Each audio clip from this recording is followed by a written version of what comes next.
Norwich versus Sunderland. And this is already a 6-pointer. It is, I know. We're just reminiscing in the studio. I think it's a repeat of the 85 League Cup final, the 92 FA Cup semi-final with John Byrne scored for Sunderland.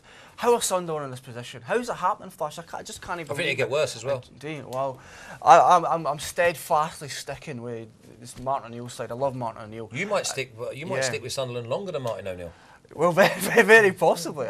If this was priced up in August, the prices would be completely different. Sunderland, for me, are a big price, as Nigel will explain in a bit. And I'm steadfastly sticking with Sunderland. Butler.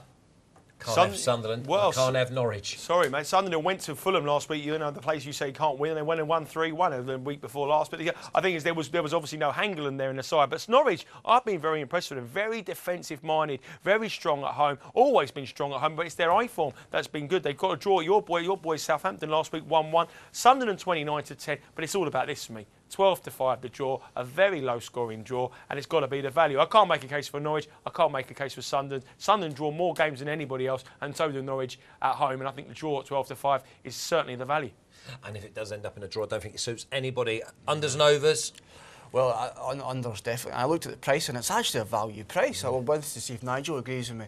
Sunderland, like we see, they're not scoring goals at all, as we saw on Tuesday night again.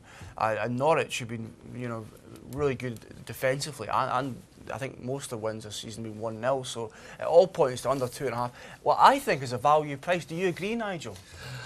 Butler, is Christmas come early with unders? I think it has, mate. I really do. I think under 4-6. I mean, I always like it when it's around about 5-6 or even monies, but all the stats, as Chris will tell you, point to under 2.5 goals. How can you have any Sunderland game where you're not going under 2.5 goals? If you go over, you need your head examining. And how can you go with Norwich any over 2.5 goals in any of their home games? It looks certain under 2.5 goals. But I really like, again, the 0-0 in this game at a big, tasty price, around about a 10-1 shot. Under 2.5 goals may get the professional punt out there, 4-6, but the more recreational punter who wants a fiver and a tenner and enjoy the game, you've got to go for a no-goal score, 10-1, and have a nice few beers on Monday night.